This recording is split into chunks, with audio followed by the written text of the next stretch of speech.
2014ला जेव्हा मी मुख्यमंत्री झालो त्यावेळी आमचे जे सैनिक शहीद व्हायचे त्यांना शासनाच्या वतीनं आम्ही 3 लाख रुपये द्यायचो। खरं म्हणजे शहीदांच्या जीवाचं मोल हे पैशात करताच येत नाही, पण त्यांच्या कुटुंबाला आधार मिळाला पाहिजे या दृष्टीनं पहिल्यांदा ते मी मुख्यमंत्री असताना 25 लाख रुपये केले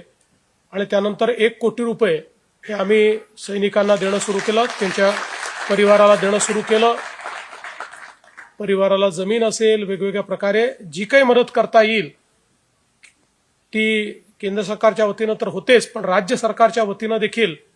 ती करणं आपण सुरू केलं। आणि मला अतिशय आनंद आहे की आत्ताच आपण ज्या सैनिकांच्या पाल्यांनी उत्कृष्ट असे मार्क्स मिळवले, ज्यांनी चांगलं काम केलं, त्यांचा सत्कार या ठिकाणी केलाय। मला असं वाटतं की हा जो काही सशस्त्र सेना ध्वजदिन निधी जो आहे हा निधी अतिशय सत्कारणी लागणारा निधी आहे आणि मला याही गोष्टीचा आनंद आहे की आपल्या सेनेच्या प्रती जो काही भाव आहे त्याच्यामुळे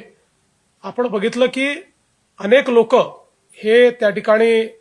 कोणी आपला व्यवसाय सांभाळून दर महिन्याला पैसे देत आहे, कोणी आपल्या पेन्शनमधनं त्या ठिकाणी पैसे देत आहे।